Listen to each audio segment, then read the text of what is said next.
Chapter 31, Section 3. Economic Growth Creates an Age of Affluence. In 1940, Dick and Mac McDonald opened a drive-in restaurant in San Bernardino, California. The restaurant was popular, but customers sometimes had to wait as long as 20 minutes for their food. Dick McDonald later recalled, "The cars were jamming up the lot. Customers weren't demanding it, but our intuition told us they would like speed. Everything was moving faster. The supermarkets and dime stores had already converted to self-service, and it was obvious the future of drive-ins was self-service." Dick McDonald. So the brothers decided to streamline every aspect of their business. Instead of offering hamburgers, hot dogs, and sandwiches, they narrowed the menu to hamburgers. They replaced car hops with a self-service order counter.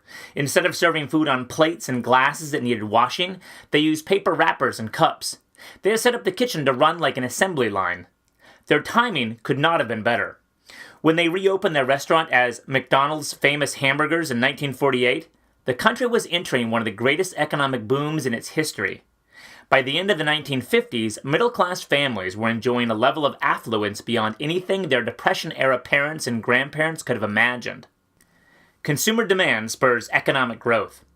During World War II, Americans had saved billions of dollars. Flush with cash, they were ready to go on a spending spree as soon as factories could convert from war production to consumer goods. This surge in consumer demand encouraged businesses to expand production. By 1955, the United States, with only 6% of the world's population, was producing almost half of the world's goods. As the economy grew, incomes rose. Real income is income measured by the amount of goods and services it will buy, regardless of inflation. By the mid-1950s, the average American family had twice as much real income to spend as the average family of the 1920s had. And spend it they did. Not only were Americans spending more money than ever before, they were also spending it in different places. In the past, most people had bought their goods in stores lining the main street of town. By the mid-1950s, however, suburban shopping centers were luring customers away from downtown shopping districts. Shopping centers offered customers easy parking and a wide array of shops to browse, often in air-conditioned comfort. By 1964, there were more than 7,600 shopping centers across the United States. Businesses used methods pioneered during the 1920s to encourage consumers to keep on spending. One method was slick advertising campaigns. By 1955, businesses were spending $8 billion a year on ads that encouraged consumption. Another method was to offer consumers easier ways to buy now and pay later. Large stores issued charge cards that allowed their customers to charge goods to an account rather than pay cash. By 1960, Sears Roebuck had more than 10 million accounts, or one for every 5 families. In 1958, American Express launched the first all-purpose credit card that could be used in stores, hotels, restaurants, and gas stations. A third method used to encourage consumption was called planned obsolescence. Brooks Stevens, the industrial designer who popularized this term, defined it as a way to create the desire to own something a little newer, a little better, a little sooner than is necessary. Businesses using this method look for ways to make what a consumer bought today seem obsolete or out of date after a fixed period of time. Clothing companies did this by introducing new fashions every season. As they did so, last season's garments, although still usable, looked dated. Automobile companies did the same thing by changing the styling of their cars every year. The economy begins to shift from goods to services. When the 1950s began, the U.S. economy was dominated by industries that produced such goods as steel, appliances, and cars. By the end of the decade, industries that provided services rather than manufacturing goods were growing in importance. The biggest and best-known manufacturing company was the automaker General Motors. In 1955, GM became the first U.S. corporation to earn more than $1 billion a year. It accomplished this feat by producing and selling as many cars as all of its competitors produced combined. An important factor in GM's success was in improved relationships with its workers. In 1948, GM signed a historic agreement with the United Auto Workers Union. The agreement guaranteed that GM workers would receive regular wage hikes tied to cost of living index. A cost of living index measures differences in the price of goods and services over time. If inflation pushes prices up, the index measures by how much prices went up. Fortune magazine called the agreement the Treaty of Detroit. It brought GM years of labor peace. As the economic boom continued, new service industries began to compete for the consumer's dollar. One was the fast food service industry.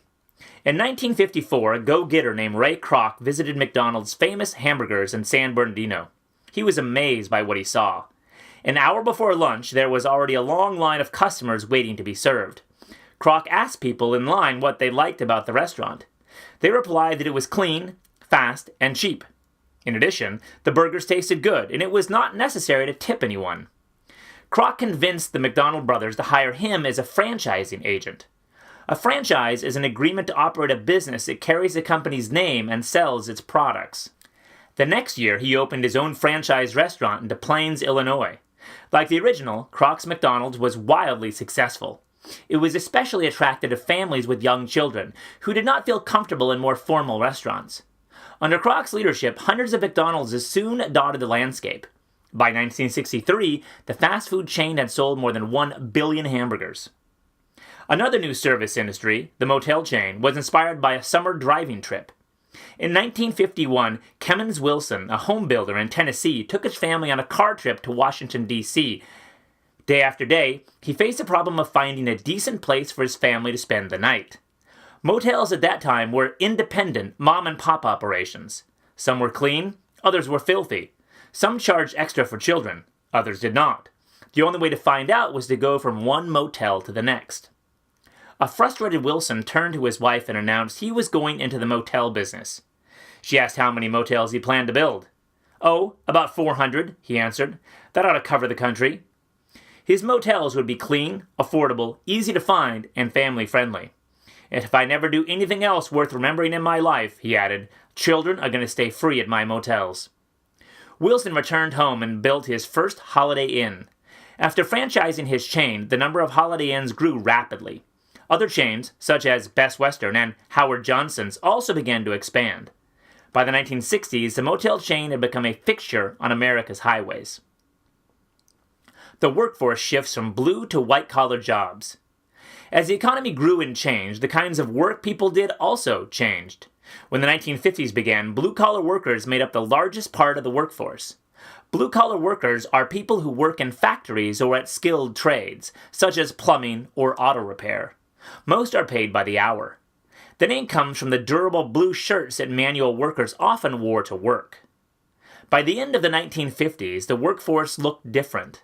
For the first time in history, white-collar workers outnumbered blue-collar employees. White-collar workers include professionals such as doctors and lawyers, engineers, salespeople, manager, and office staff. Most receive a weekly or yearly salary rather than an hourly wage. Because white-collar employees worked in offices, they could wear white shirts to work without fear of getting them dirty. Both groups prospered during the 1950s. As blue-collar workers moved up into the middle class, they began to dress, act, and consume like their white-collar neighbors.